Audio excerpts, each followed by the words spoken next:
Desert Storm. Has It Ended?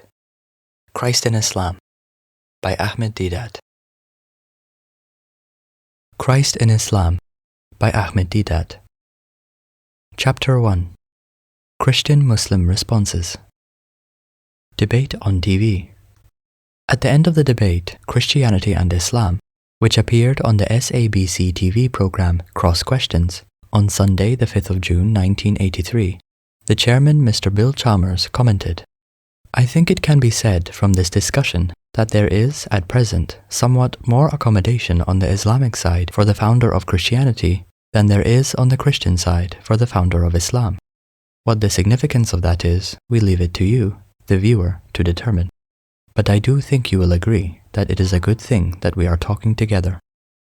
Bill, as he is popularly addressed, without any formalities, on all his programs by all his panelists, is extremely charming and stupendous in his humility. He is a picture of what the Holy Quran portrays of a good Christian. وَلَتَجِدَنَّ أَقْرَبَهُمْ مَوَدَّةً لِلَّذِينَ آمَنُوا الَّذِينَ قَالُوا إِنَّا نَصَارَى ذَلِكَ بِأَنَّ مِنْهُمْ قِسِّيسِينَ وَرُهْبَانًا وَأَنَّهُمْ لَا يَسْتَكْبِرُونَ. And nearest among them in love to the believers will thou find those who say, "We are Christians," because among them are men devoted to learning, and men who have renounced the world, and they are not arrogant. Holy Quran 5:82. Jesus, his status. Were the Muslims on the panel trying to placate the viewers out of policy, deceit, or diplomacy?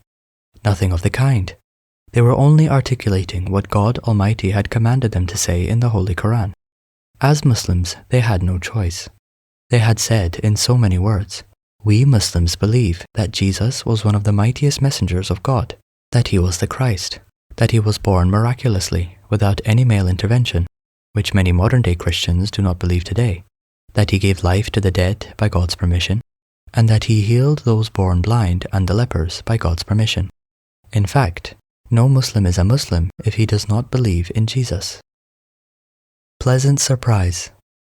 Over 90% of the people who witnessed this debate must have been pleasantly but skeptically surprised. They might have not believed their ears. They must have surmised that the Muslims were playing to the gallery, that they were trying to curry favor with their fellow Christian countrymen, that if the Muslims would say a few good words about Jesus, then in reciprocation, the Christians might say a few good words about Muhammad. May the peace and the blessings of God be upon all his righteous servants, Moses, Jesus, Muhammad, etc. That I scratch your back and you scratch my back, which would be a sham or hypocrisy. Hate cultivated. We cannot blame the Christians for their skepticism. They have been so programmed for centuries. They were trained to think the worst of the man Muhammad, PBUH, and his religion. How aptly did Thomas Carlyle say about his Christian brethren over 150 years ago, "The lies which well-meaning zeal has heaped round this man, Muhammad, are disgraceful to ourselves only." We Muslims are partly responsible for this staggering ignorance of the 1,200,000,000 Christians of the world. We have not done anything substantial to remove the cobwebs. Ocean of Christianity. South Africa is an ocean of Christianity. If Libya boasts the highest percentage of Muslims on the continent of Africa, then the Republic of South Africa would also be entitled to boast the highest percentage of Christians. In this ocean of Christianity, the RSA, the Muslim is barely 2% of the total population. We are a voteless minority. Numerically, we count for nothing. Politically, we count for nothing.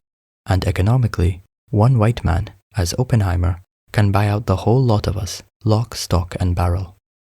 So if we had feigned to appease, we might be excused. But no, we must proclaim our Master's will. We must declare the truth, whether we liked it or not. In the words of Jesus, PBUH, "Seek ye the truth, and the truth shall set you free." John 8:32.